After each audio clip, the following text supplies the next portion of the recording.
দোয়া কিভাবে করতে হবে, আল্লাহ তাআলা দোয়ার জন্য আমাদেরকে কি সমস্ত আদব শিখিয়েছেন, এগুলো আজকে আমাদের মেইন আলোচনার বিষয়। সূরা আল বাকারার 186 নম্বর আয়াতটাই মেইন। ওয়া ইযা সাআলাকা ইবাদি আন্নি ফাইন্নী করিব। যখন আমার বান্দারা আপনাকে জিজ্ঞেস করে আমার ব্যাপারে, আপনি বলেন আমি খুব কাছে, আমি অতি নিকটে। আর যখন কেউ দোয়া করে আমার কাছে, আমি তার দোয়া কবুল করি। তারাও আমার কথা মানুক, আমার কথা শুনুক, আমার কথা কবুল করে নিক, আর আমার প্রতি ঈমান আনুক। এগুলো করলে আশা করা যায় তারা সঠিক পথ প্রাপ্ত হবে। আমি কাছে না দূরে এই বিষয়ে জিজ্ঞাসা করলে আমার বান্দারা আপনি বলে দেন আমি একদম কাছে। কত কাছে? আকরাবু মিন হাবলিল ওয়ারিদ। এই শাহরগ যেটা আছে আমার শরীরের ভিতরে, যে রগ আছে, তার থেকেও আল্লাহ তাআলা কাছে। এই কাছে হওয়ার অর্থ কি? আল্লাহ তাআলা কি এখন এখানে দাঁড়িয়ে আছেন? নাউজুবিল্লাহ। এরকম চিন্তা করা যাবে? এই চিন্তার ঊর্ধ্বে আল্লাহ তাআলা। আর রহমানু আলাল আরশি ইস্তাওয়া। আল্লাহ তাআলা আরশের উপরে ইস্তেওয়া গ্রহণ করেছেন, তিনি আরশের উপরে আসীন আছেন। কিন্তু আমি আপনার যত কাছে আছি তার চেয়েও বেশি কাছে আল্লাহ তাআলা আমাকে দেখার দিক থেকে, শোনার দিক থেকে, আমাকে কন্ট্রোল করার দিক থেকে, আমাকে হেল্প করার জন্যে, আমাকে শাস্তি দেওয়ার জন্যে, সব কিছু দিক থেকে সিফাতগুলো দ্বারা আল্লাহ তাআলা একদম অনেক কাছে। কাছের লোক যেটা পারে না তার চেয়েও বেশি আল্লাহ তাআলা জানেন। কাছে বলতে কি? আমার অন্তরে যা আছে সেটাও আল্লাহ তাআলা জানেন। আপনি আমার কাছে আছেন, এই যে দেখা যায় আপনাকে, আপনি আমাকে দেখতেছেন এখন, কিন্তু আপনি এত কাছে থাকলে তো অনেক কিছু জানেন না আমার ব্যাপারে।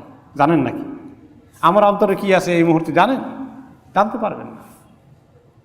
আপনার অতি প্রিয়জন, স্বামী স্ত্রীর যে দাম্পত্য জীবন কত ঘনিষ্ঠ, এত কাছের, এরপরে আরেকজন দিলের ভিতরে কি আছে বলতে পারবে? ধারণা করে অনেক সময়, ধারণা ঠিকও হতে পারে, ঠিক নাও হতে পারে। তো মানুষ যেটা পারবে না যত কাছে হলেও আল্লাহ তাআলা আরশে আজিম থেকেও সেটা তার চেয়েও বেশি পারেন, জানেন। ইন্নাহু আলিমুম বিযাতিস সুদূর। এসব দিক থেকে আল্লাহ তাআলা আমাদের অনেক কাছে। অন্য রিওয়ায়াতে এসেছে সাআলা আসহাবু রাসূলিল্লাহি সাল্লাল্লাহু আলাইহি ওয়াসাল্লাম আইনা রাব্বুনা। একবার নবী করিম সাল্লাল্লাহু আলাইহি ওয়াসাল্লাম সাথীরা, সাহাবীরা জিজ্ঞাসা করলেন আমাদের রব কোথায় আছেন? তখন আল্লাহ তাআলা নাজিল করলেন এই আয়াতটা যে আমি অত্যন্ত কাছে আছি, একেবারেই কাছে। আবু মুসা আশআরী রাদিয়াল্লাহু তাআলা আনহু বললেন যে আমরা একবার কুন্না মা রাসূলিল্লাহি সাল্লাল্লাহু আলাইহি ওয়াসাল্লাম ফি গাজওয়াতিন, আমরা একবার একটা যুদ্ধ উপলক্ষে রাসূলুল্লাহ সাল্লাল্লাহু আলাইহি ওয়াসাল্লামের সাথে ছিলাম, জিহাদে গিয়েছিলাম, ওনার পাশে ছিলাম। ফাজআলনা লা নাসআদু শারাফান ওয়ালা না'লু শারাফান ওয়ালা নাহবিতু ওয়াদিয়ান ইল্লা রাফা'না আসওয়াতানা বিতাকবীর। আমরা যখন মুজাহিদেরা জিহাদে চলছিলাম, কোনো উঁচু প্রান্তরে উঠলে, নিচু প্রান্তরে নামলে আমরা খুব স্লোগান দিয়ে দিয়ে যেতাম, আল্লাহু আকবার, আল্লাহু আকবার, জোরে জোরে দোয়া করতাম, আল্লাহকে ডাকতাম, আল্লাহ তাআলা স্লোগান নিয়ে নিয়ে খুব যেতাম। ক্বালা ফাদানা মিন্না, রাসূলুল্লাহ সাল্লাল্লাহু আলাইহি ওয়াসাল্লাম আমাদের কাছে আসলেন আর বললেন ইয়া আইয়ুহান নাস আরবিউ আলা আনফুসিকুম, এই লোকেরা, এই যে নিজেদের নফসের উপর রহম করো। এত চিৎকার করে হয়রান হয়ে আল্লাহকে ডাকতে হবে না, এত ডাকাডাকি করতে হবে না জোরে জোরে। ফা ইন্নাকুম লা তাদউনা আসাম ওয়ালা গায়িবা, এমন আল্লাহকে ডাকো না যে আল্লাহ কানে একটু কম শুনেন, এমন আল্লাহকে ডাকো না যে আল্লাহ গায়েব, অনেক দূরে, কিচ্ছু শুনেন না সহজে। এরকম আল্লাহকে তো তোমরা ডাকো না। তোমাদের রব কত কাছে? একদম কাছে। ইন্নামা তাদউনা সামিআম বাসীরা, এমন আল্লাহকে ডাকো যিনি সব কিছু শুনেন এবং সব কিছু দেখেন। ইন্নাল্লাযীনা তাদউনা আকরাবু ইলা আহাদিম মিনকুম মিন উনুকি রাহিলাতিহি, যে আল্লাহকে ডাকো সে আল্লাহ তোমাদের এত কাছে, তুমি যে জানোয়ারের উপরে সওয়ার হও, ঘোড়া বা উট বা গাধার উপরে বসো, সেই জানোয়ারের গর্দান যত কাছে তোমার আল্লাহ তার চেয়েও কাছে। আবার মনে করবেন না যে আল্লাহ তাআলা আপনার সামনে বসে আছেন, নাউজুবিল্লাহ, এরকম নয়। ইন আর রহমান আলাল আরশি ইস্তাওয়া, কিন্তু শোনার দিক থেকে আল্লাহ তাআলা অনেক কাছে, আকরাবু মিন হাবলিল ওয়ারিদ। ইয়া আব্দুল্লাহ ইবনে কাইস আলা উআল্লিমুকা কালিমাতান মিন কুনুজিল জান্নাহ। এরপরে হাদিসটা আরও বলে যে তিনি বলেন, হে আব্দুল্লাহ ইবনে কাইস, যিনি সাহাবী ওনার সামনে ছিলেন রাদিয়াল্লাহু আনহু, ওনাকে লক্ষ্য করে বললেন, শোনো আব্দুল্লাহ ইবনে কাইস, তোমাকে কি একটি সুন্দর বাক্য শিখাবো, একটা সুন্দর কথা শিখাবো, যেটা জান্নাতের একেবারে সম্পদ, আল্লাহ তাআলা যেটাকে জান্নাত পাওয়ার সম্পদ হিসাবে রেখেছেন, ট্রেজার অফ জান্নাত। সেটা হচ্ছে লা হাওলা ওয়ালা কুওয়াতা ইল্লা বিল্লাহ। এই দোয়াটা বেশি করে করা। এই দোয়াটা আল্লাহ তাআলা জান্নাতের মধ্যে রাখছিলেন। কোন রিওয়ায়াতে আসছে এই জিকিরটাকে আল্লাহ তাআলা শুধু রাসূলুল্লাহ সাল্লাল্লাহু আলাইহি ওয়াসাল্লামকে দিয়েছেন এই উম্মতের জন্য। এর আগে লোকেরা এই খবর পায় নাই। লা হাওলা ওয়ালা কুওয়াতা ইল্লা বিল্লাহ, এত চমৎকার একটা দোয়া এবং জিকির। অন্য হাদিসে এসেছে, قال الله تعالى أنا مع عبدي ما ذكرني وتحركت بي شفتاه। আমার আল্লাহ তাআলা বলেন হাদিসে কুদসিতে যে আমি আমার বান্দার সঙ্গে থাকি যতক্ষণ সে আমার জিকির করে, আমার কথা উচ্চারণ করে, আমার কথা মনে করে, আর যতক্ষণ তার ঠোঁটগুলো নড়তে থাকে আমার জিকির এবং দোয়ার মাধ্যমে। আল্লাহ তাআলা যদি আমাদেরকে একা একা থাকার সুযোগ দেন, একা একা হাঁটার সুযোগ দেন, তাহলে যেন ঠোঁট দুটো লড়ে। কি দিয়ে লড়বে? আল্লাহ তাআলা সুন্দর সুন্দর জিকিরগুলো দিয়ে, দোয়াগুলো দিয়ে যদি আমাদের ঠোঁটগুলো লড়তে থাকে, আল্লাহ তাআলা আমাদের সঙ্গ দেন, তখন একদম কাছে হয়ে যান।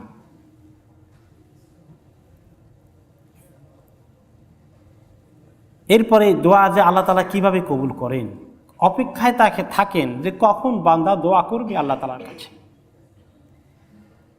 হাদিসে এসেছে, ইন্নাল্লাহা তাআলা লা ইস্তাহি আন ইয়াবসুতাল আবদু ইলাইহি ইয়াদাইহি ইয়াসআলুহু ফীহিমা খায়রা ফায়ারুদ্দুহুমা খাইবাতাইন। যে আল্লাহ তাআলার কাছে বান্দা যখন দুটো হাত তুলে দোয়া করে, আল্লাহর কাছে সাহায্য চায়, ভিক্ষা চায়, আল্লাহর কাছে ভালাই দরখাস্ত দান করে, আল্লাহ তাআলা তাকে না দিয়ে হাত দুটো খালি ফেরত দেবেন, এটা আল্লাহ তাআলার কাছে শরম লাগে। তাহলে আমি যখনই চাই তখনই আল্লাহ তাআলা আমাকে দেন। আল্লাহ তাআলার এমন শান, আমি যত চাই তত আল্লাহ তাআলা দেন, না দিয়ে খালি হাতে ফেরত দেবেন না। যত লোকে আপনার কাছে দান খয়রাত চায়, সবাইকে দেন নাকি? আমরা দিতে পারি না। অনেকে দেয়, অনেকে বলি মাফ করো, কিন্তু আল্লাহ তাআলা কাউকে বলেন মাফ করো, আজকে দিতে পারবো না, বলেন নাকি? কোনো সময় কোনো দিন বলবেন না আল্লাহ তাআলা এটা। ফায়াস্তাহি, আল্লাহ তাআলার নেচার, আল্লাহ তাআলার জাতে পাকের বৈশিষ্ট্য যে তিনি ফেরত দেন না, না শুনে বান্দার দরখাস্ত। আমরা কেউ চাইলে তো বিরক্ত হই, আল্লাহ তাআলা চাইলে কি খুশি হন না বিরক্ত হন? খুশি হন। বরঞ্চ না চাইলে বেজার হন। তো আমরা মানুষের কাছে একবার চাইলে, দুইবার চাইলে, তিনবার চাইলে, বারবারে চাইলে মানুষ বিরক্ত হয়ে যায়। আর আল্লাহ তাআলার উল্টো, যত চান আপনি তত আল্লাহ খুশি হয়ে যান। এমনকি আপনার অসুখ হয়ে গেছে, ভালো হওয়ার জন্য দরখাস্ত দিচ্ছেন, বলতে বলতে যতবার বলবেন ততবার আল্লাহ তাআলা খুশি হয়ে যাচ্ছে। এইভাবে আমরা আল্লাহ তাআলার সঙ্গে দোয়া করতে থাকি। আল্লাহ তাআলা যে ফেরত দেন না, দোয়া কবুল করতেই থাকেন। এখন আমরা কেউ কেউ বলবো না, আমি তো দোয়া করছিলাম অমুক বিষয়ে, কই আল্লাহ তো দিলেন না। এরকম হয়ে গেছে না মাঝে মধ্যে? কিছু আপনি চেয়েছেন, ওইটা আল্লাহ দিলেন না, এখন আপনি মনে করেন কই আল্লাহ কবুল করলে তো আমি পাইতাম। তো আল্লাহ তাআলা দেন নাই বা ওইটাকে আপনি পাননি, তার অর্থটাকে একটু ভালো করে বোঝার জন্য একটা হাদিস রাসূলুল্লাহ সাল্লাল্লাহু আলাইহি সাল্লাম আমাদেরকে সহযোগিতা করেছেন। সে হাদিসটা হচ্ছে যে কোনো ব্যক্তি যখন আল্লাহ তাআলার কাছে দোয়া করে তখন মা মিন মুসলিমিন ইয়াদউল্লাহ আযজা ওয়া জাল্লা বিদাওয়াতিন, কোনো মুসলমান যখন আল্লাহ তাআলার কাছে কোনো দোয়া করে লাইসা ফিহা ইসমুন ওয়ালা কাতিআতু রাহিম, সে দোয়ার মধ্যে কোনো গুনার কথা নাই, গুনার কাজের দোয়া করে না যে আল্লাহ অমুকের বাড়ি চুরি করতে গেছি 3 দিন এখনো সুযোগ পাই না, আজকে যাইতেছি আপনার উপরে তাওয়াক্কুল করে একটু দরজা খুলে দিয়েন ঠিক মতো, এইরকম দোয়া করা জায়েজ আছে? এই দোয়া করলে আরো গুনাহ হবে। ওয়ালা কাতিআতু রাহিম, আর সম্পর্ক ছিন্ন করার জন্য, ছিন্ন হওয়ার জন্য দোয়া করা, এটা ঠিক না। যে আল্লাহ অমুকে আমারে কষ্ট দিছে, তার ছেলে যেন তাকে 14 গোষ্ঠী জীবনের শিক্ষা দিয়ে দেয়, তো ছেলের সঙ্গে বাপের সম্পর্ক নষ্ট হোক, কাতিআতু রাহিম, এরকম দোয়া করাটা এটাও ঠিক না, এটা আল্লাহ তাআলা পছন্দ করেন না।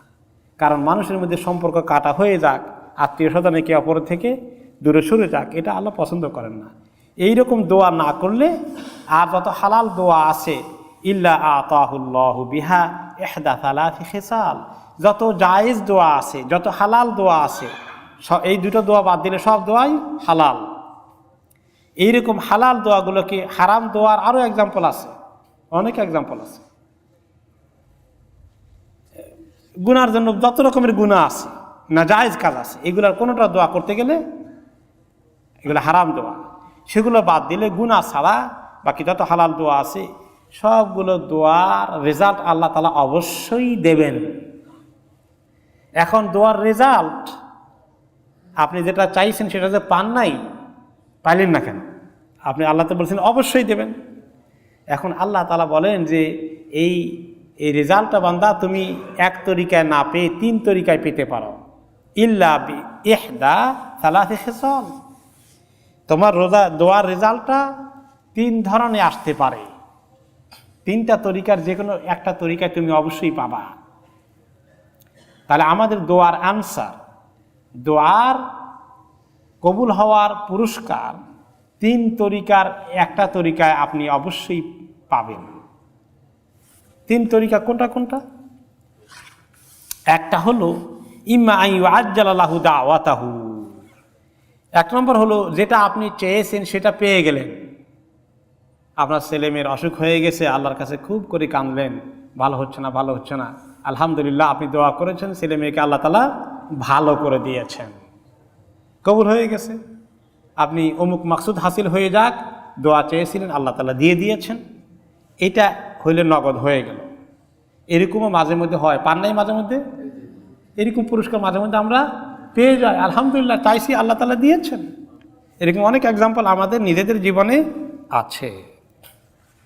ওয়া ইম্মা আন ইয়াদাখিরাহা লাহু ফিল উখরা, আর কোনো সময় আল্লাহ তাআলা মানসা হয়েছে যে আল্লাহ তাআলা যেটা চেয়েছেন এটা দিবেন না, এটা দিবেন না। কেন দিবেন না? আল্লাহ তাআলা সিদ্ধান্ত নিয়ে রাখছেন আপনার ছেলে মেয়ের যে অসুখ হয়ে গিয়েছিল এটা বাঁচবে না, ডাক্তারের চিকিৎসায় কাজ হবে না, তার আজাল হায়াতকে আল্লাহ তাআলা লিখে রেখেছেন, তাকদিরের ফয়সালা সেটা আল্লাহ তাআলা ওইভাবে রাখবেন, ওটাকে আল্লাহ তাআলা আর চেঞ্জ করতে চাচ্ছেন না।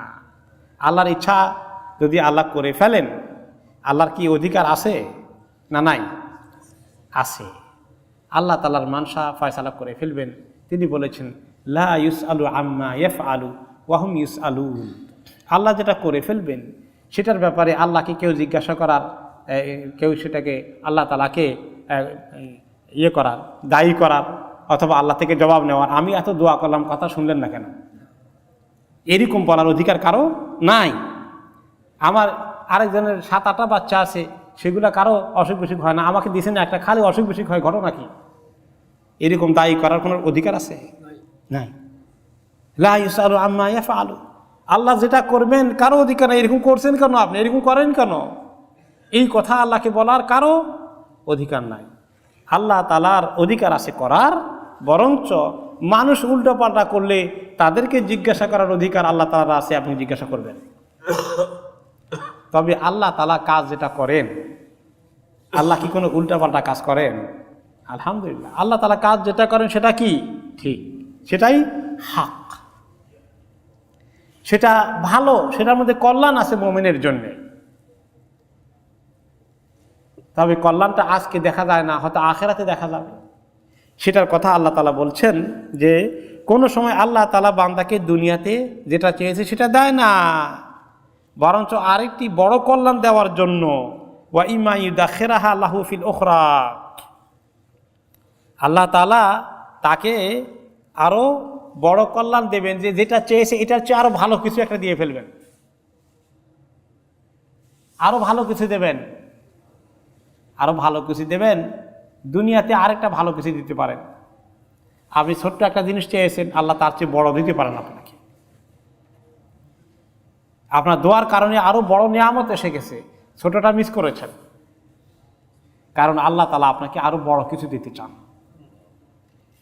অথবা আখেরাতে আল্লাহ তাআলা আপনাকে তার বিরাট পুরস্কার দেবেন। যেমন এই সন্তান দুনিয়া থেকে চলে গেল, আপনি এত দোয়া করলেন, আপনার নাতিটা, আপনার ছেলেটা বাঁচলো না, মরে গেল, চলে গেল, আপনার খুব দুঃখ লাগছে, কিন্তু আপনি সবর করলেন। কি বললেন সবর করে? আলহামদুলিল্লাহ। যখন মৃত্যু সংবাদ এসে গেল কি বললেন? আলহামদুলিল্লাহ রাহমাকাল্লাহ। আর আপনি সবর করলেন, অস্থির হয়ে চিৎকার করে হাহুতাশ করে বললেন না যে আমি উল্টো আমি দোয়া করছি আল্লাহ শুনলেন না, এইরকম হাহুতাশ করলেন না, সবর করলেন। সবর করলে কি পুরস্কার হবে? যখন এরকম কলিজার টুকরা সন্তানকে আল্লাহ তাআলা নিয়ে যান, তখন ফেরেশতাদেরকে জিজ্ঞেস করেন, যারা মালাইকাতুল মউত এসেছিল আপনার সন্তানের মউতকে কার্যকরী করতে, আল্লাহ তাআলা বলেন, এই ফেরেশতারা আমার অমুক বান্দার ছেলে বা নাতি কলিজার টুকরা সন্তানকে তোমরা মৃত্যু প্রদান করেছ, তার রূহ কবজ করে ফেলেছ। তো ফেরেশতারা বলে যে আল্লাহ আপনি হুকুম করলেন, কবজ না করে কি করব? আমরা তো আমাদের ডিউটি পালন করবই। তো আমার বান্দা কি বলেছে, তার রিয়াকশন কি ছিল, আমার বান্দা বান্দির রিয়াকশন কি ছিল? যে বান্দা বান্দি সঙ্গে সঙ্গে বলেছে আলহামদুলিল্লাহ, চোখে দিয়ে তো পানি আসছেই, কিন্তু জবান দিয়ে কি আসছে? আলহামদুলিল্লাহ বলে ফেলে। এই শব্দ উচ্চারণ করেছে চিৎকার করার আগে, হাউ মাউ করে কাঁদার আগে সর্বপ্রথম যে শব্দ আসবে কি? আলহামদুলিল্লাহ বলে ফেলতে হবে। এরকম যদি বলে ফেলে, তখন ফেরেশতারা বলেন যে আল্লাহ আপনার বান্দা অথবা আপনার বান্দি এই বিপদের মুহূর্তে বলে ফেলেছেন আলহামদুলিল্লাহ, তার মানে আল্লাহর ফয়সালাকে মেনে নিয়েছে। তখন আল্লাহ তাআলা বলেন, তারা আলহামদুলিল্লাহ বলেছে, আমার এই ফয়সালাকে, বিপদের ফয়সালাকে তারা কবুল করে নিয়েছে, তাহলে তোমরা সাক্ষী রাখো, আমি আমার এই বান্দা বান্দির জন্য জান্নাতের মধ্যে বাইতুল হামদ, হামদের হাউস রিজার্ভ করে রাখলাম। তাহলে আল্লাহ তাআলা একটা বিপদ দিয়েছিলেন, আপনার দোয়া হয়তোবা এই বিপদকে বা এই সন্তান হারানো এই মুসিবত থেকে আপনি উদ্ধার পান নাই ঠিকই, কিন্তু এটা আল্লাহ আপনাকে না দিয়ে এর চেয়ে বড় দিলেন না ছোট দিলেন? বড় দিলেন। কাজেই বান্দা সবর করবে, যেই দোয়া চেয়েছে ওইটা যদি না হয়, না পায়, তাহলে মনে করবে না আল্লাহর প্রতি ঈমান হারাবে না, দুর্বল হবে না, বরঞ্চ মনে রাখবে যে আল্লাহ তাআলা তার দোয়াকে দাখিরাহা জমা করে রাখছেন, খুব ডিপোজিট করে রাখছেন, বেশি করে দেওয়ার জন্য। দুনিয়াতে আরো ভালো কিছু দেবেন, অথবা আখিরাতে আল্লাহ তাআলা অনেক বড় কিছু দেবেন তাকে। কারণ দোয়াটা একটা বিশাল ইবাদত, আর দোয়াউ হুয়াল ইবাদা, দোয়াটাই আসল ইবাদত। এই দোয়া আল্লাহ তাআলা এত পছন্দ করে। আর যদি সবর না করে বিপদে আপদে দোয়া করার পরে না পায়, তখন যদি দোয়া করছে একটা, এখন ঘটে গেছে উল্টা, এখন মেজাজ যদি খারাপ হয়ে যায়, আর সবর নাই, এখন আল্লাহ তাআলার দিকেও ছুটছে উল্টা পাল্টা করে। এরকম ঘটনার বর্ণনা দিয়েছেন ইমাম ইবনুল কাইয়িম রাহমাতুল্লাহ আলাইহি সম্ভবত। বলে যে এক বুড়া, তার নাতির খুব অসুখ হয়ে গেছে, একেবারে কষ্ট পাচ্ছে। বুড়া আল্লাহর কাছে খুব দোয়া করলো যে আল্লাহ আমার নাতিকে সুস্থ করে দেন, সুস্থ করে দেন। কিন্তু শেষ পর্যন্ত নাতিটা মরেই গেল। আর এই বুড়ার এত কষ্ট লাগছে, তখন এই দুঃখে কষ্টে সে বলে শুনলো, এই শোনো লোকেরা, আল্লাহ তাআলার কাছে দোয়া করে কোনো লাভ নাই, এত কঠিন আল্লাহ তাআলা কোনো দোয়াই শুনেন না। নাউযুবিল্লাহি মিন যালিক, লা হাওলা ওয়ালা কুওয়াতা। তাহলে বুড়া কি হারাইলো বলেন দেখি? খালি নাতি হারিয়েছে, কি হারালো? জান্নাত হারাই ফেললো, জান্নাত হারাই ফেললো। তার জান্নাত পাওয়ার সুযোগ ছিল, আলহামদুলিল্লাহ বললে বাইতুল হামদ তার জন্য রিজার্ভ হয়ে যেত। তাহলে আমাদের যদি এরকম কোনো দোয়া করি আর সেটা যে সঙ্গে সঙ্গে না পাই, বরঞ্চ যেটা চাইছিলাম তার উল্টা যদি কিছু ঘটে যায়, তার অর্থ এই নয় যে আল্লাহ আমার দোয়া কবুল করেন নাই, এটা কনক্লুশন হবে। আল্লাহ দোয়া কোনো দিন কবুল না করে ছাড়েন না, যদি শর্ত পূরণ করি। এবং দোয়া কবুলের তরিকা কি হয় সেটা বোঝার জন্যই আমরা এই হাদিসের দুইটা পাইলাম। তাহলে একটা হলো যে আল্লাহ যেটা চাইছি সেটা দেবেন, অথবা যেটা চাইছি সেটা দেবেন না, বরঞ্চ কি করবেন, এর চেয়ে বড় আরেকটা পুরস্কার দেবেন, অথবা আখেরাতে দিবেন। সেই দুইটা 2 নম্বর গেল। 3 নম্বর হচ্ছে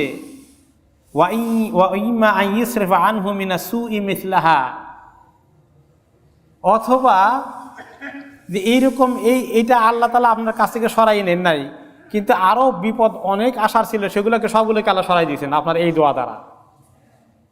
আরো বিপদ ছিল, সেগুলো সরাই দিয়েছেন। এই জন্য আমরা অনেক সময় আমাদের জীবনে ইবতিলা হয়, পরীক্ষা হয়, এই পরীক্ষাটা আল্লাহ দূর করে দেখ। আমরা অনেক সময় দোয়া করি, কাজ হয় না, ছেলে মেয়ে কথা শুনে না, দোয়া করি আলহামদুলিল্লাহ আল্লাহ কথা শোনা, তারপরেও যদি নাও শুনে নষ্টও হয়ে যায়, আপনি দোয়া করলেও আপনার এটা কাজে লেগে যাচ্ছে। কেউ হয়তো কোনো মহিলা চিন্তা করতেছে যে আমার স্বামীটা এত খারাপ, জীবনে শান্তি পাইলাম না, আল্লাহর কাছে কত দোয়া করলাম স্বামীটা ঠিক করে দাও, আল্লাহ দিলই না, আমার কষ্টই দিল, দোয়াটা ব্যর্থ হয়ে গেছে। না, কোনো স্বামী মনে করলো যে আমার স্ত্রীটার নিয়ে সমস্যা আছে, আল্লাহর কাছে কত দোয়া করলাম ঠিক করে দিল না, পরীক্ষায় আছে। পরীক্ষাটা দূরই হয় না, আমি চাইতে পারি কিন্তু পরীক্ষা দূর না হয়ে গেল মনে করতে হবে আমার দোয়া আল্লাহ তাআলা কি করছেন, কবুল করছেন। স্বামী স্ত্রীকে দিয়ে কষ্ট দেওয়াচ্ছেন, কিন্তু আল্লাহ তাআলা আমাদেরকে আরো বড় বিপদ থেকে হয়তো রক্ষা করছেন। এই জন্য দোয়া কোনো সময় ব্যর্থ হয় না, এটাকে আমরা ইয়াকিন রাখি। অন্য হাদিসে রাসূলুল্লাহ সাল্লাল্লাহু আলাইহি ওয়াসাল্লাম কথাটা বললেন, মা মিন মুসলিমিন ইয়াদউল্লাহ আযজা ওয়া জাল্লা বিদাওয়াতিন লাইসা ফিহা ইসমুন ওয়ালা কাতিয়াতু রাহিমিন ইল্লা আতাহুল্লাহু বিহা ইহদা সালাস। এই যে হাদিসটা তিনি বললেন যে এই দোয়া, এই 3টার একটা রেজাল্ট আল্লাহ তাআলা দেবেনই। তখন তাহলে দোয়া এত মর্যাদা এবং এর ফল এত, এই কথা শোনার পরে এক সাহাবী বললেন, ইয়া রাসূলুল্লাহ, অনেক সাহাবীরাই বললেন, ইয়া রাসূলুল্লাহ ইযান নুকসির, দোয়া যদি এত কাজের জিনিস হয় যে কবুল না হয়ে যায় না, তাহলে তো আমাদের অনেক বেশি করে আমরা দোয়া করব। তো সস্তা জিনিস আছে, খালি দোয়া করলেই পাওয়া যায়, পয়সা করে খরচ না করলেও তো আল্লাহ কবুল করে ফেলবেন, তাই না? ফ্রি দোয়া দিতে ট্যাক্স দেওয়া লাগে দোয়া কবুল করতে? না, ফ্রি। ইযান নুকসির, তাহলে বেশি করে করব। রাসূলুল্লাহ সাল্লাল্লাহু আলাইহি ওয়াসাল্লাম বলে, বেশি করে কদর করবা, নিতে নিতে আল্লাহর কাছে কমবে না। আল্লাহু আকসার, তুমি যত বেশি করবা আল্লাহ তোমার তত বেশি আরো দেবেন, তোমার বেশির তুলনায় আল্লাহর বেশির পরিমাণ আরো বেড়ে যাবে। তাহলে আল্লাহ তাআলা কখনোই বিরক্ত হন না, দিতে দিতে আল্লাহ তাআলা বলেন যে দরকার নেই, বহু দিছে, এত চাও কেন, এটা কোনোদিন আল্লাহ তাআলা বলেন না। অন্য হাদিসে এসেছে আমাদের দোয়াকে আল্লাহ কবুল করতেই থাকেন, করতেই থাকেন। লা ইয়াজালু ইস্তাজাবু লিল আবদি মা লাম ইয়াদউ বিইসমিন আও কাতিয়াতি রাহমিন মা লাম ইস্তাআজাল। যে বান্দা যত দোয়া করতে থাকে তত তার দোয়া কবুল হতেই থাকে, হতেই থাকে, যতক্ষণ পর্যন্ত না সে কোনো গুনার কাজের জন্য দোয়া শুরু না করে দেয়, অথবা তাড়াহুড়া শুরু না করে। গুনার কাজে দোয়া করলে তো ঠিক না, এটা তো আল্লাহ কবুল করতে চান না, এটা তো আছেই। কিন্তু তাড়াহুড়া করলে আল্লাহ কবুল করেন না। তাড়াহুড়া কি, আমার তো এখন বিপদে আছি, আল্লাহর কাছে তাড়াহুড়া না করে আসতে চাই কেমনি, একটু তাড়াহুড়া করে বলতেছি দোয়া করতেছি, এইটা না। তাড়াহুড়ার ব্যাখ্যা চাইলেন সাহাবারা, ইয়া রাসূলুল্লাহ ওয়ামাল ইস্তেজাল, কোন তাড়াহুড়া আল্লাহ পছন্দ করেন না, একটু ব্যাখ্যা করে আমাদেরকে বুঝাই দেন। আমরা যদি আবার বিপদে পড়লে জলদি করে আর তাড়াহুড়া করি, সেটা আবার আপত্তি আছে কিনা? তিনি বলেন না, যে তাড়াহুড়া নিষেধ সেটা হলো এই, ইয়াকুলু কাদ দাআউতু ওয়া কাদ দাআউতু ফালাম আরা ইস্তাজাবু লি ফায়াতাহাসসার ইনদা যালিকা ওয়া ইয়াদউ দুআ। যে এক লোকে দোয়া করতে করতে যখন দোয়ার কোনো পুরস্কার পায় না, তখন বলে এত দোয়া করলাম, কত দোয়া করলাম, আমি দেখি যে আমার কোনো দোয়া কবুল হয় না, কত দোয়া করি আল্লাহর কাছে কবুলই হয় না। সে আফসোস করে যে আমার দোয়া বোধহয় কবুল হয় না, এরপরে সে নিরাশ হয়ে দোয়া ছেড়ে দেয়। তখন একমাত্র আল্লাহ তাআলা তার দোয়া কবুল করা ছেড়ে দেন। এর আগ পর্যন্ত আল্লাহ তাআলা তার দোয়া কবুল করে যাচ্ছিলেন। তাহলে আমরা যখন কোনো বিপদে থাকি, দোয়া করি, মনে হয় যে দোয়াটা যেন কবুল হচ্ছে না, যেটা চেঞ্জ হওয়ার কথা চেঞ্জ মনে হয় যেন হচ্ছে না। আসলে দোয়া কি কবুল হচ্ছে না হচ্ছে না? কবুল হচ্ছে, কবুল হয়ে যাচ্ছে। দোয়াটাকে কবুল করানোর জন্য একটু মনোযোগ লাগবে, এটা আরেকটা শর্ত। দোয়া কবুলের জন্য একটি অ্যাটেনশন লাগবে, খুব অন্তর দিয়ে মনোযোগ দিয়ে তখন দোয়া হয়, ওই দোয়াকে আল্লাহ বেশি করে কবুল করেন। আর যে দোয়ার মধ্যে মনোযোগ থাকে না, অ্যাটেনশন থাকে না, সেই দোয়াকে আল্লাহ তাআলা কবুল করেন। হাদিসে তিনি বলেছেন, আল কুলুবু আও আইয়াতুন ওয়া বাদুহা আও আমিন বাদ, যে অন্তরের মধ্যে আল্লাহ তাআলা অনেক জায়গা রেখেছেন, যে অন্তরটা দোয়া দিয়ে পরিপূর্ণ আগ্রহ ইখলাস সহকারে থাকে, ওই অন্তরটার দোয়াকে আল্লাহ কবুল করেন। আর যে অন্তরটার মধ্যে জায়গা নাই, দোয়া করে কিন্তু দিলের মধ্যে ঢুকে না, এরকম দোয়াকে আল্লাহ কবুল করেন না। ফাইদা সাআলতুমুল্লাহ আইয়ুহান নাস ফাসআলুহু ওয়া আনতুম মুকিনুনা বিল ইজাবা, হে লোকেরা, যখন আল্লাহর কাছে দোয়া করো, এমনভাবে দোয়া করো যে তোমাদের দোয়াকে আল্লাহ তাআলা অবশ্যই কবুল করবেন, এরকম ইয়াকিনের সাথে দোয়া করো। অন্তরের মধ্যে এরকম আগ্রহ রাখো, এরকম মনোযোগ রাখো, এরকম খুশু নিয়ে আসো, চোখের পানি দিয়ে আল্লাহর কাছে চাও। ফাইন্নাহু লা ইস্তাজাবু আও লা ইস্তাজিবু লিআবদিন তাআহু আন যাহরি কলবিন গাফিল, যে অন্তর গাফলতিতে ভরপুর, দোয়া করে আর ওইদিকে দেখে এদিকে দেখে, আর রব্বানা আতিনা বলতেছে, এগুলো করতেছে, এরকম দোয়া আল্লাহ তাআলা কবুল করেন না। অনেকে আছে দোয়া করে, আমি দেখি মাঝে মধ্যে কিছু লোককে দেখা যায় দোয়া করে, আরে দাড়ি চুলকারে, এই করে সেই করে, ঘড়ি দেখে তারপরে দোয়া করে, এই আর কি, মনোযোগ নাই, কালবিন লাহিল গাফিল।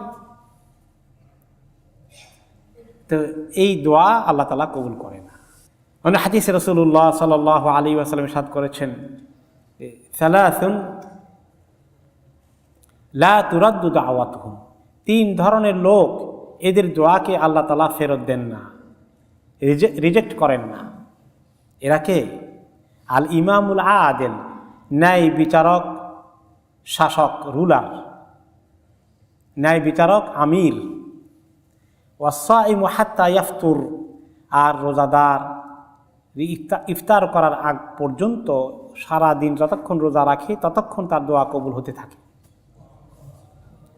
ওয়া দাওয়াতুল মাজলুম, আর 3 নম্বর হচ্ছে মাজলুমের দোয়া, যে জুলুমের শিকার হয়ে যায় তার দোয়া ইয়ারফাউহাল্লাহ, আল্লাহ তাআলা এত উপরে উঠিয়ে নেন, দুনাল গামাম, ইয়াউমাল কিয়ামা, যে আকাশের উপরে উঠে যায়।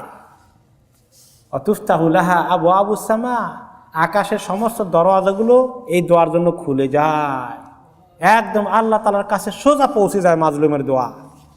ওয়া ইয়াকুলু বিইজ্জাতি লা আনসুরান্নাকা ওয়ালাউ বা'দা হিন, আল্লাহ তাআলা তখন এই মাজলুমের দোয়াকে বলে, আমি তোমাকে সাহায্য করব, অবশ্যই করব, তোমাকে সাহায্য করব, মাজলুমকে আমি উদ্ধার করব, হেল্প করব, ওয়ালাউ বা'দা হিন, এই মুহূর্তে নগদ না করলেও আমি কোনো সময় করে ফেলবই, জালিমকে আমি শাস্তি দেবই।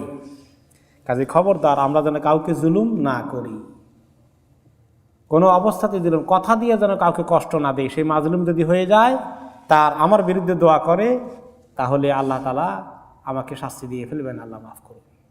কাজে আমরা যেন কাউকে কষ্ট না দেই, কারো প্রতি জুলুম না করি কোনো পর্যায়ে। তাহলে আল্লাহ তাআলার কাছে দোয়া করলে আল্লাহ তাআলা দেরি করেন না কবুল করতে, সঙ্গে সঙ্গে কবুল করে ফেলেন। আর আল্লাহর কাছে দোয়া না করলে সেই ব্যক্তির মনে অহংকার আছে, এটাই আল্লাহ ধরে নেন, সে মনে করে আমার কি দরকার আল্লাহর কাছে, নাউযুবিল্লাহ। এই অহংকারের কারণে সেই ব্যক্তি জাহান্নামে যাবে। আল্লাহকে তো দোয়া করতেই হবে, কারণ আমাদের জীবনে বিপদ আপদ কত কিছু আসে, কত কষ্টে আমরা আছি, আমাদের রিজিক আল্লাহ তাআলা দেন, সুখ শান্তি আল্লাহ তাআলা দেন, কষ্ট আসে আল্লাহর পক্ষ থেকে, দূরও করবেন তিনি। তাহলে আমাদের বিপদ আপদ পড়লে আমরা কার কাছে যাব? আল্লাহ তাআলার কাছে। কিন্তু আমাদের সমাজে সবাই কি আল্লাহর কাছে চায়? কেউ কেউ কোথায় চায়?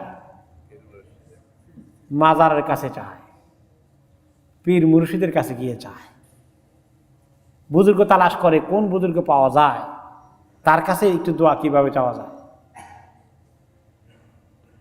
তার কাছে কিভাবে পাওয়া যায়। না একজনের কাছে এমনি বলা যায় আছে আমার শরীর খারাপ একটু দোয়া করবেন, এটার মধ্যে কোনো অসুবিধা নেই। রাসূলুল্লাহ সাল্লাল্লাহু আলাইহি ওয়াসাল্লামের কাছে এসে সাহাবায়ে কেরাম দোয়া চাইতেন, সেটা ঠিক আছে, কিন্তু সাহাবারা শুধু ওনার কাছে দোয়া চাইতেন না, নিজেরা দোয়া বেশি করে করতেন।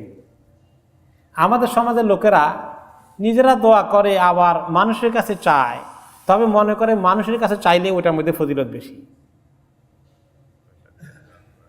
তারপর পয়সা দিয়ে দোয়া করালে, মসজিদে অ্যানাউন্স করলে এটা ফজিলত বেশি, এইটা মনে করে কিনা লোকেরা বলেন? মেজরিটি লোক এইটা মনে করে। কিন্তু আল্লাহ তাআলা কোনটা মনে করেন? নিজে করলে সেটা আল্লাহ বেশি ফজিলত মনে করে, নিজে চাওয়ার মধ্যে ফজিলত বেশি। আমি এক্সাম্পল দেই, আমাদের দেশে যখন কোনো বিপদে মুসিবতে পড়ে তখন বড় খতম পড়ায়, আমি নিজেও গেছি, ওস্তাদরা নিয়ে গেছে, 1,25,000 বার বড় খতম পড়া। আমি এক্সাম্পল দিছি, যারা মিস করছেন তাদের জন্য আবার বলি। এখন বড় খতমের মধ্যে কি আছে বলেন তো দেখি? লা ইলাহা ইল্লা আনতা সুবহানাকা ইন্নী কুনতু মিনাজ জালিমিন 125 বা 1,25,000 বার পড়তে হবে না? এখন কয় আমি এতগুলো কেমনে পড়ি? তো এই মিয়া সাহেব যা আছে, ইমাম সাহেব যা আছে, তালিম আলিম যা আছে, তাদেরকে দাওয়াত দিয়ে নিয়ে আসে, সবাইকে এতগুলো সিমির বিচি দেয়, তারা পড়তে থাকে। হ্যাঁ, ওই যে গণার জন্য সুবিধা, তারা সবাই মিলে পড়ে। আর যিনি বিপদে আছেন উনি খানা দানা জোগাড় করতেছেন, জাহাবাত করতেছেন, কে আসলে না আসলে বাকি লোকদেরকে দাওয়াত দিচ্ছেন, ঠিকমতো পাকশাক হচ্ছে কিনা, তিনি এগুলো নিয়ে ব্যস্ত। তিনি পান খান, তিনি তার ফলে সিগারেটও খাচ্ছেন।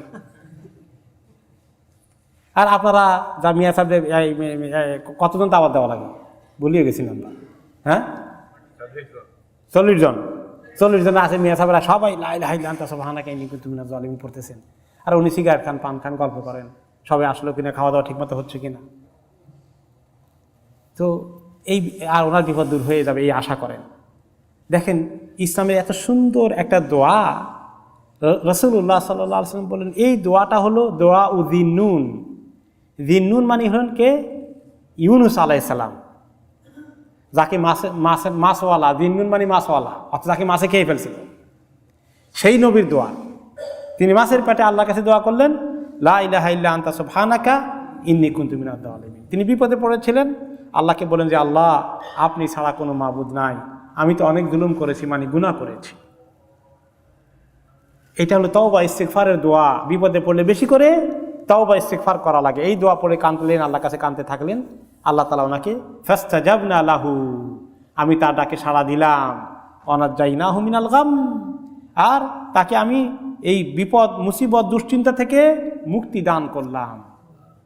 শুধু ইউনূস আলাইহিস সালামকে মুক্তি দেন না, আল্লাহ তাআলা শেষে দিয়ে আরো বলে দিলেন ওয়া কাযালিকা নুনজিল মুমিনিন, এভাবেই আমি মুমিনদেরকে নাজাত দেই, বিপদ থেকে মুক্তি দেই।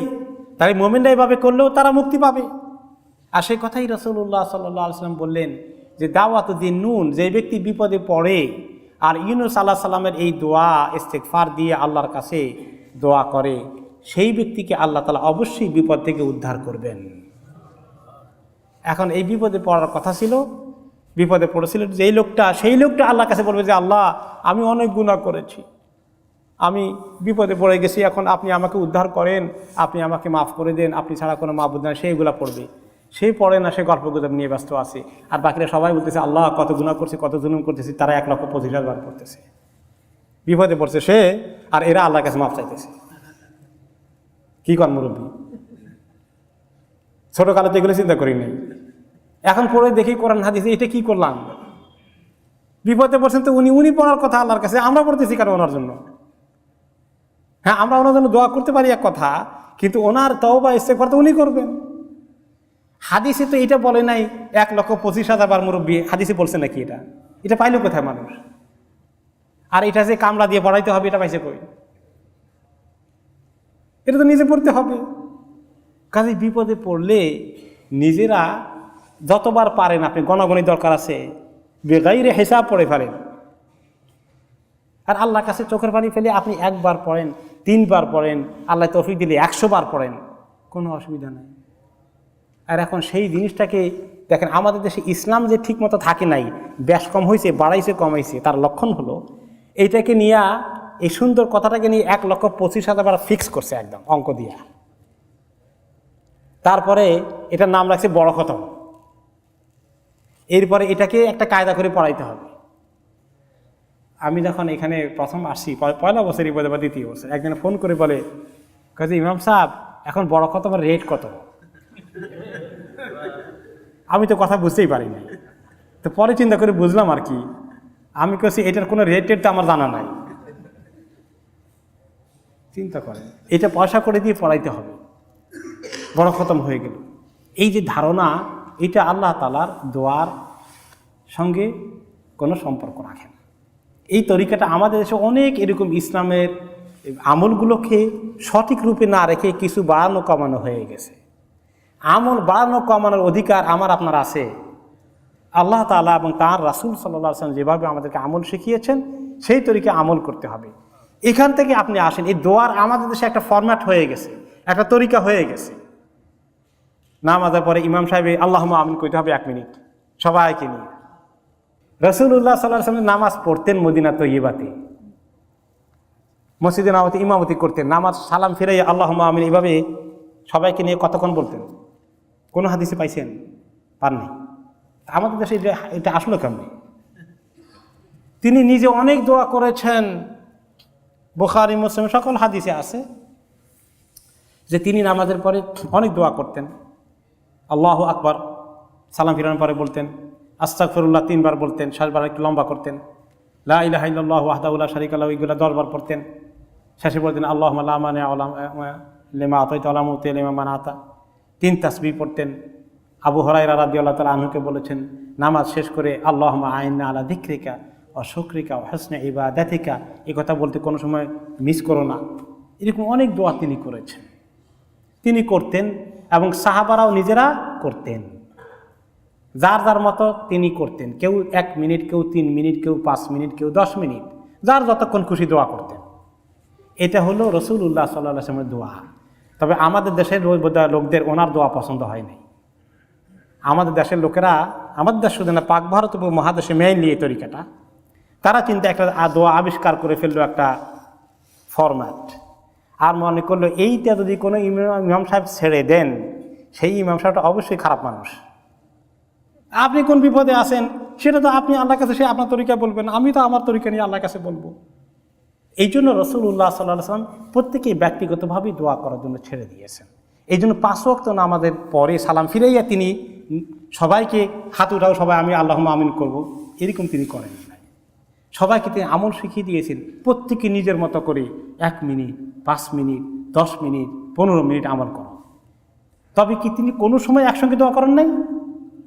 করছেন, ওকেশনালি করেছেন। এই জন্য ওকেশনালি করা যায় যাচ্ছে। যেমন এক মহিলা সাহাবী ওনাকে দাওয়াত দিয়েছেন, ইয়া রাসূলুল্লাহ আমার বাসায় একটু আপনারে খাওয়া দাওয়া করাইতে চাই। তো কেউ দাওয়াত দিলে তো এটা তিনি রদ করতেন না, তিনি দাওয়াতকে কবুল করে একটু খুশি করার চেষ্টা করতেন। তো তিনি দাওয়াতে গেছেন, খাওয়া দাওয়া করেছেন।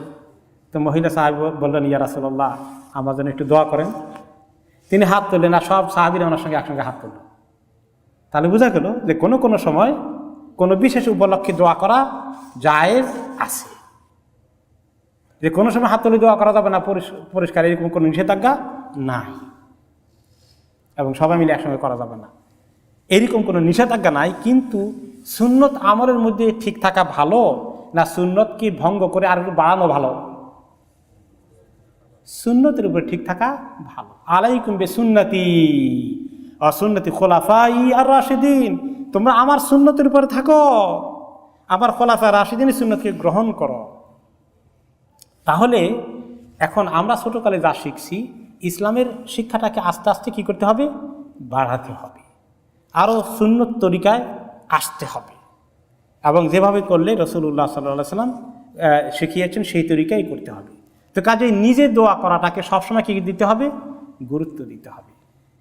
এই একজনের লন্ডন হসপিটালে তার রোগী অবস্থা কাহিল, দৌড়ে এসে মসজিদে খবর দিবে, আর মনে করে মসজিদে অ্যানাউন্স করাই ফেলতে পারলেই কাম হয়ে গেল।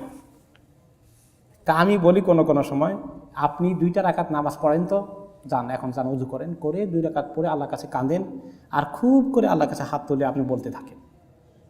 এইটার দাম আল্লাহর কাছে অনেক বেশি। উদউনি আস্তাজিব লাকুম, এই যে আয়াতটাকে আল্লাহ তাআলা বলেছেন সূরা গাফিরের 60 নম্বর আয়াতে, অকাল রাব্বুকুম উদউনি আস্তাজিব লাকুম। হ্যাঁ, তোমাদের রব বললো যে আমাকে ডাকো, আমার কাছে দোয়া করো, আমি কবুল করে ফেলবো, মানে সঙ্গে সঙ্গে কবুল করব। এখানে ইত্তেসাল করেছেন আল্লাহ তাআলা, কোনো ইনফিসাল করে নাই। বাক্যের মধ্যে শব্দ চয়নের ক্ষেত্রে, শব্দ নির্মাণের ক্ষেত্রে এবং শব্দ সাজানোর ক্ষেত্রে আল্লাহ তাআলা কোনো গ্যাপ দেন নাই। তাফসির হলো, যেহেতু আল্লাহ তাআলা কোনো গ্যাপ দেন নাই, আমার কাছে দোয়া করো আমি কবুল করব, তার মানে আল্লাহ তাআলা সঙ্গে সঙ্গে কবুল করেন। এই জিনিসটাকে দোয়া করার জন্য আমরা ব্যবহার করি। কাজেই ইজতেমাই দোয়ার তুলনায়, বিশেষ করে আপনার নিজের হাজতের জন্য আপনি আল্লাহ তাআলার কাছে যে খুলুসিয়তের সাথে বলবেন, যে অন্তর দিয়ে বলবেন, যেভাবে কাঁদবেন, কিভাবে আপনি আল্লাহর কাছে চাইবেন, আপনার কান্না, আপনার চোখের পানি, আপনার দিল নরম হয়ে যাওয়া, এই জিনিসটা আল্লাহ তাআলা বেশি পছন্দ করেন। ওই দোয়াকে আল্লাহ তাআলা বেশি করে কবুল করেন। আমাদের অনেক সময় দেখা যায় লোকেরা বলে, ইমাম সাহেব আপনাকে নিয়ে যেতাম একটু আমার আব্বার কবর জিয়ারত করতে। তো ইমাম সাহেবকে এত দূর থেকে নিয়ে যাওয়া কবর জিয়ারত করার জন্য, ইমাম সাহেবের সওয়াব হবে, কোনো সন্দেহ নাই, গেলে ভালো। কিন্তু আপনি নিজে আরেকজনে গিয়ে দোয়া করবে বলে আপনি করেন, না আমরা তো গুনাহগার মানুষ, বুঝেন না, আপনারা গেলে একটু, এই ধারণাটা, কনসেপ্টটা ঠিক না।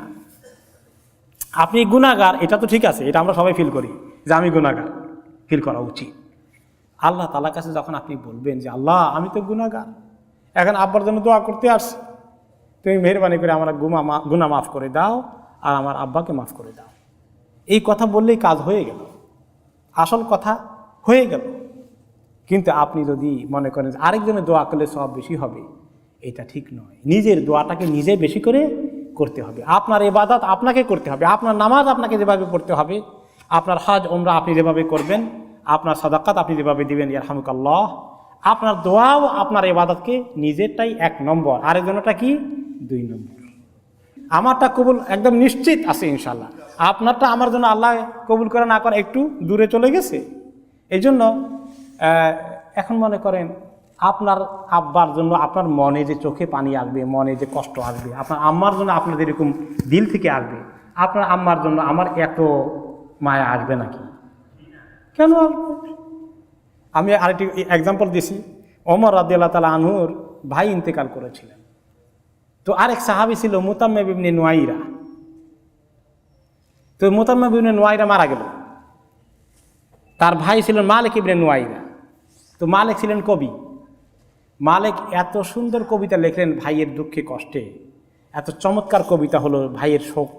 অনেকেই কবিতাটা পড়ে খুব আগ্রহ করে পড়লো আর কি, খুব মনের ভিতরে। আরব দেশে কবিতার খুব একটা ছিল, তো রেওয়াজ ছিল, প্রচলন ছিল। তো শোক গাথার মতো করে লিখলো। ওমর রাদিয়াল্লাহু তাআলা আনহু ভাই মারা গেলেন। তো ওমর রাদিয়াল্লাহু তাআলা আনহু মালিককে ডেকে বললেন যে তুমি তোমার ভাইয়ের জন্য যেরকম কবিতা লিখছো, আমার ভাইয়ের জন্য একটা কবিতা লেখো তো, আমার ভাইকে নিয়ে।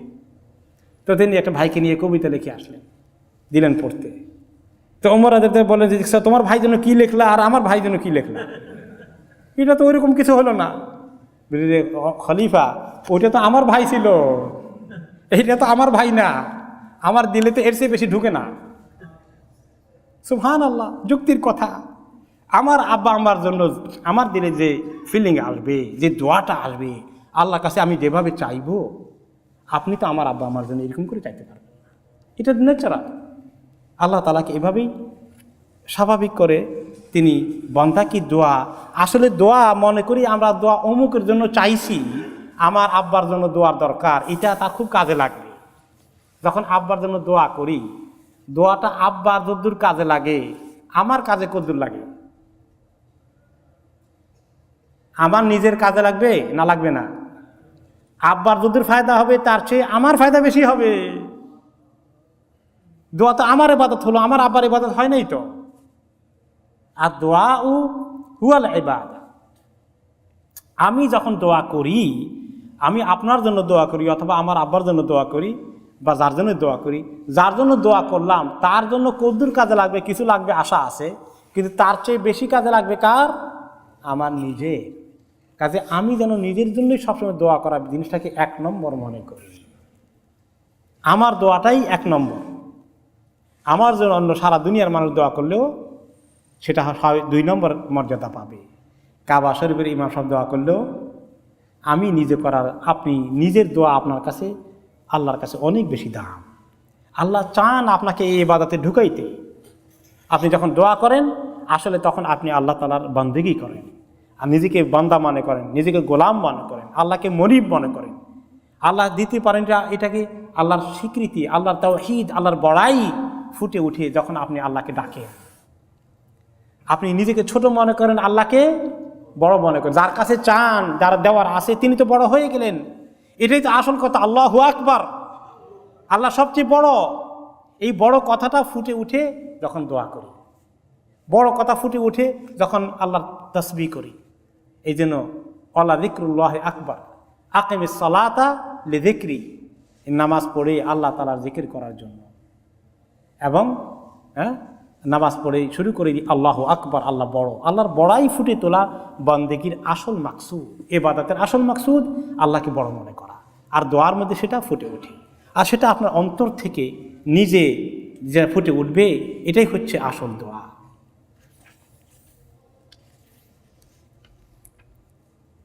এখন এই দোয়ার জন্য আমরা শর্তগুলো আলাপ করছিলাম। দোয়া ওই লোকের দোয়া বেশি কবুল হয় যেই লোকের রুজির মধ্যে হালাল রিজিক আছে, আর যে লোকের রিজিকের মধ্যে হালাল নাই তার দোয়া আল্লাহ কম কবুল করেন।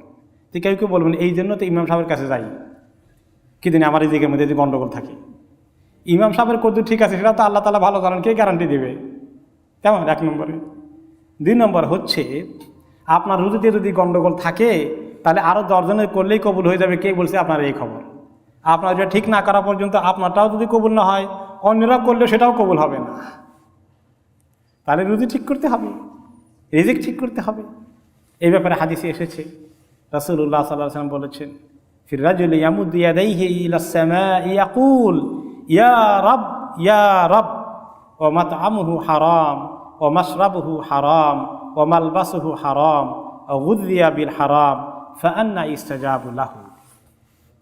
ওই লোক, যে লোক হাত উঠায় আল্লাহর কাছে খুব করে করে বলে, আকাশের দিকে হাত উঠায় বলে ইয়া রব ইয়া রব, ও আল্লাহ ও আল্লাহ, ও মাতআমু হারাম, আল্লাহকে ডাকে, অথচ তার খানা দানা রুজি রোজগার হারাম, তার পান করার পানীয় কিনছে সেটা হারাম, তার কাপড় চোপড় কিনছে হারাম সোর্স অফ ইনকাম থেকে, তার খাওয়া দাওয়া সব কিছু হারাম সোর্স অফ ইনকাম, হারাম রুজি থেকে এসেছে, তার দোয়া কিভাবে কবুল হবে? তাহলে হালাল রুজি দোয়া কবুলের জন্য শর্ত। আমরা যদি আল্লাহর কাছে দোয়া কবুল করাইতে চাই, আমাদের রুজিকে কি করতে হবে? হালাল করতে হবে। অন্য হাদিসে এসেছে আতিমাত আমাকা তুজাব দাওয়াতুকা, যে তোমার খাদ্য, খাবার, রুজি রোজগার এগুলোকে হালাল করে ফেলো, তাহলে তোমার দোয়া কবুল হয়ে যাবে। এরপরে দোয়া সংক্রান্ত কথা আছে। রাসূলুল্লাহ সাল্লাল্লাহু আলাইহি ওয়াসাল্লাম বলেছেন, আখিরি জামানায় লোকেরা দোয়া নিয়ে সীমা লঙ্ঘন করবে। আখিরি জামানায় লোকেরা দোয়া নিয়ে কি করবে? সীমা লঙ্ঘন করবে। দোয়া নিয়ে অনেক রকম সীমা লঙ্ঘন হয়। কিছুর এক্সাম্পল দিলাম, যে লা ইলাহা ইল্লা আনতা সুবহানাকা ইন্নী কুনতু মিনাজ জালিমিন। সুন্দর দোয়া, সীমা লঙ্ঘন কীভাবে হয়েছে খেয়াল করছেন? বড় খতম কেমনে হয়েছে? এভাবে করে এক্সাম্পল। আরও এক্সাম্পল সীমা লঙ্ঘন আছে, এই যে দোয়াকে এত লম্বা করা, অস্বাভাবিক দোয়া করা। কোন কোন দোয়া আছে এই দোয়ার জন্য ঢাকা শহরে পুরো কলাপস হয়ে যায়, 1-1 ঘন্টা 2-1 ঘন্টা দোয়া চলে। এরকম দোয়া রাসূলুল্লাহ সাল্লাল্লাহু আলাইহি ওয়াসাল্লাম করছেন? কোনো জায়গায় এর কোনো দলিল পাওয়া যায় না। তিনি একা একা কদ্দুর করছেন সেটার হিসাব আল্লাহ তাআলাই ভালো জানেন। কিন্তু এই দোয়া এত লম্বা করা, দোয়া করতে চিৎকার করা, মাইকের মধ্যে একদম মাইক ফেটে দেওয়ার অবস্থা, এরকম টু মাচ করা আখেরি জমানায় হবে তিনি সাবধান করেছেন, যে আখেরি জমানায় এত বেশি দোয়া নিয়ে সীমা লঙ্ঘন হবে, সেই দোয়া আল্লাহ তাআলা কবুল করবেন না। তাহলে দোয়ার ক্ষেত্রে আমরা এই যে সুন্দর দোয়ার বই কিতাব আছে, এগুলাকে যদি আমল করি, এগুলোর ভিতরে থাকি, এগুলো পড়তে যতক্ষণ লাগে ততক্ষণ করি। আর নিজে একা করার ক্ষেত্রে অবশ্য টাইম লিমিট নাই, যতক্ষণ পারবেন। কিন্তু অন্যদেরকে নিয়ে, হাজার হাজার লোককে নিয়ে, লাখ লাখ লোককে নিয়ে বিশাল মজমা বসাইয়া আর সেই দোয়ার একটু শরীর হতে গেলে মনে হয় যেন সমস্ত গুনাহ মাফ হয়ে যাবে, এরকম ধারণা ছড়িয়ে দেওয়া, এগুলো ঠিক নয়। এই দোয়ার সহি তরিকা জানা, বুঝা, আদবগুলো শেখার জন্য হিসনুল মুসলিম একটা দোয়ার কিতাবের কথা আমি প্রায় আপনাদেরকে বলি। মন গড়া অনেক দোয়া আছে, আপনি বানাইতে পারেন, সেই দোয়াগুলোর দরকার নাই। যে দোয়া রাসূলুল্লাহ সাল্লাল্লাহু আলাইহি ওয়াসাল্লাম নিজে পড়েছেন, ওই দোয়া বেশি ভালো না আমি একটা বানাইলে সেটা বেশি ভালো হবে? হ্যাঁ, এমনকি অনেক বড় আলেম একটা বানাই দিছে। আমাদের অনেক সময় ওজিফা বানাই দেয়, কোন পীর সাহেবেরা ওজিফা বানাই দেয়, তাই না? যে পীর সাহেবের ওজিফা আমল করা লাগে। কোরআন হাদিসে থাকলে সেটা আমল করলেন, যদি না থাকে যিনি নিজে বানাই দেন একটা, লাভ হবে না। আমাদের দেশের ওজিফা সংক্রান্ত বিষয়ে আমাদের মাল্লা আবুল হোসেন সম্প্রদায় কয়েকদিন আগে, 2-3 দিন আগে একসময় আলোচনা করেছেন। ওজিফার মধ্যে দোয়া ঢুকিয়েছে কিছু, এই সূরা কেরাত আছে, এগুলো তো ঠিক আছে, তো সেগুলোর জন্য তো ওজিফা দরকার নেই, কোরআন শরীফই যথেষ্ট। কিছু সহি দোয়া আছে, এগুলো ঠিক আছে।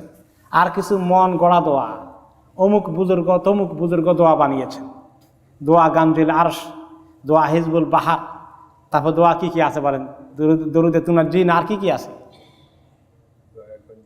গঞ্জিল আরশ বললাম তো, আর কি আছে? এরকম কতগুলো নাম দিছে। হ্যাঁ, দরুদে লাকি, আর কি কি আছে? এইভাবে করে দরুদ আর দোয়া মানুষের বানানো। কুমকুম ইয়া হাবিবি কামতা নাম আবুল সাহেব বলছিলেন, আল্লাহ নাকি বলে আল্লাহ রসুলকে, বা আমার বন্ধু কতক্ষণ ঘুমাবে, উঠো জলদি করে, এটা কেমনে দোয়া হলো? অথবা আপনি ডাকি বললেন অমুককে, আল্লাহ নবীকে, যে আপনি উঠেন, কতক্ষণ ঘুমাবেন। তো এরকম দোয়া দরুদের নামে নিজেরা না বানিয়ে, যোগ না করে, যেটা করা দরকার সেটা হলো কি, আদওয়া উল মাসুর, আদইয়া মাসুরা, যে দোয়াগুলো রাসূলুল্লাহ সাল্লাল্লাহু আলাইহি ওয়াসাল্লাম থেকে বর্ণনা করা হয়েছে, ওগুলোর উপরে ঠিক থাকা, এগুলো যথেষ্ট। আপনার দোয়া মাসুরা জানেন নাকি? দোয়া মাসুরা শিখছেন? কোনটা সেটা? আর তাহিয়াতের পরে আল্লাহুম্মা ইন্নী যালামতু নাফসি যুলমান কাসীরা, আমরা এটার নাম রাখছি দোয়া মাসুরা। দোয়া মাসুরা অর্থ কি? দোয়াউন মাসুর অথবা আদইয়া মাসুর আরবি গ্রামারে, যে দোয়াটা রাসূলুল্লাহ সাল্লাল্লাহু আলাইহি ওয়াসাল্লাম থেকে আসছে, সেই দোয়ার নাম হলো দোয়া মাসুর। এখন ওনার কাছে খালি একটা দোয়া আসছে নাকি? আল্লাহুম্মা ইন্নী যালামতু নাফসি, অনেকগুলো দোয়া আসছে। তিনি এই আত্তাহিয়াতের পরে সালামের আগে দোয়া করতেন। তা আমরা মনে করছি খালি আল্লাহুম্মা ইন্নী যালামতু নাফসি পড়েন, তা না। এই হিসনুল মুসলিম দোয়ার কিতাব খুললে দেখবেন যে তিনি আত্তাহিয়াত শেষ করে সালাম ফিরানোর আগে অনেকগুলো দোয়া করতেন। এই সবগুলোর নাম কি হওয়া উচিত? দোয়া মাসুরা হওয়া দরকার। এই জন্য খালি একটা না, অনেকগুলো দোয়া আছে। নামাজের আগে, নামাজের পরে নিজে করার জন্যে, অন্যান্য সময়ে যত দোয়া করব সবগুলো দোয়া, সুন্দর সুন্দর দোয়া করার জন্য দোয়া মাসুর, ওনার থেকে বর্ণিত দোয়াগুলো পড়া, অন্য কারো বানানো দোয়া না পড়া মধ্যে সওয়াব বেশি। অন্য কেউ বানাইলেও যদি অর্থ খারাপ না হয় তাহলে পড়া যায় আছে, কিন্তু কোনোটা আবার অর্থ গণ্ডগোল আছে, সেটা বুঝতে হবে। এই জন্য আপনার জন্য সেফ কোনটা, যে দোয়া রাসূলুল্লাহ সাল্লাল্লাহু আলাইহি ওয়াসাল্লাম করেছেন, এইরকম দোয়ার কিতাবটাকে পড়ে নেওয়া। এই দোয়ার কিতাব সবাই রাখবেন, এটা ইংলিশে ফোর্ট্রেস অফ দ্য মুসলিম, এটার বাংলা হচ্ছে হিসনুল মুসলিম। এই দোয়া কিতাবগুলো বুকশপে পাওয়া যায়, সবাই এটা রাখবেন। সকাল সন্ধ্যার জিকির এবং নিজে ব্যক্তিগত জীবনে আমল করার জন্য সুন্দর সুন্দর দোয়াগুলোকে মুখস্থ করবেন। আল্লাহ রাব্বুল আলামিন তৌফিক দান করুন। দোয়া আর মুনাজাতের পার্থক্য হলো শাব্দিক পার্থক্য। শাব্দিক পার্থক্য হলো, দোয়া মানে হলো আসলে ডাকা। আপনি ডাকেন, আব্দুল করিম এদিকে আসো, এই যে ডাক দিলেন আব্দুল করিম, এইটা নাম আরবিতে দোয়া। তো আল্লাহকে আমরা ডাকি, কেমনে ডাকি? একটু আদবের সাথে ডাকি। রব্বানা, আল্লাহুম্মা, কাকে ডাকি? আল্লাহ তাআলাকে ডাকি। এই ডাকার কাজটাকে বলা হয় কি? দোয়া। এইটা হলো শাব্দিক অর্থ। আর মুনাজাতের শাব্দিক অর্থ হলো গোপন কথা বলা, কানে কানে কথা বলা, কানে কানে কথা বলা। তো আসলে মুনাজাত মানে আল্লাহর সঙ্গে কানে কানে কথা বলা, গোপনে কথা বলা। এই জন্য যে মুনাজাতের মধ্যে গোপনে কথা বেশি হয় ওই মুনাজাতই ভালো ব্যক্তিগত পর্যায়ে আল্লাহ তাআলার কাছে। অন্য হাদিসে কোরআনের আয়াতে আল্লাহ তাআলা বলেছেন যে আল্লাহকে ডাকো তাদাররুআন ওয়া খুফিয়াহ, আল্লাহকে খুব কিভাবে ডাকবে, জিকির করবে, ডাকবে খুব নিজেকে ছোট মনে করে, নিচু মনে করে, আল্লাহকে বড় মনে করবা, আর একটু গোপনে খুব চিৎকার করে ডাকাডাকি না করা। এমনকি কোনো কোনো ইমাম সাহেব যখন দোয়া করি, আমরা যখন দোয়ার মধ্যে ইমোশন চলে আসে, আবেগ চলে আসে, আসে না অনেক সময়, কুনুতের মধ্যে আবেগ চলে আসে, তো আবেগ চলে আসলে খুব চিৎকার না করে আবেগটাকে কি করা দরকার, একটু কন্ট্রোল করা দরকার। কারণ বেশি আবেগ দিয়ে বেশি চিৎকার করলে আবার কি হবে, দোয়ার মধ্যে বাড়াবাড়ি চলে আসবে। এই জন্য হাক্কানি ওলামারা খালি আবেগকে ছেড়ে দেন না, কন্ট্রোল করেন। তো মুনাজাত এর হলো শাব্দিক অর্থ, যেটা আল্লাহর কাছে মানুষ কানে কানে কথা বলে, নিজের মনের কথা, গোপন কথা আল্লাহর কাছে বলে, এটা নাম হলো মুনাজাত। তো দুইটাই আসলে দোয়া মুনাজাত একই জিনিস, দুটো শব্দ ব্যবহার করে দুটো কনসেপ্ট করা হয়েছে। তবে মুনাজাতের মধ্যে একটি অতিরিক্ত বেশি থাকে, যে প্রপারলি ফর্মালি আনুষ্ঠানিকভাবে বসি আমি দোয়া করতেছি, আর এই আল্লাহুম্মা ইন্নী আউযু বিকা মিনাল খুবুসি ওয়াল খাবাইসি দোয়া হয়ে গেল, ওটার মধ্যে মুনাজাত বলবেন না, তাই না? এরকম করে যে একটা দোয়াই করে ছেড়ে দিছেন আর অনেকক্ষণ পর্যন্ত দোয়া করেন নাই, এটাকে দোয়া বলা হয়। আর যখন সময় নিয়ে মনোযোগ দিয়ে অনেকগুলো দোয়া করি, সেগুলোকে সাধারণত মুনাজাত আমরা মানে পরিভাষা হিসাবে ব্যবহার করি।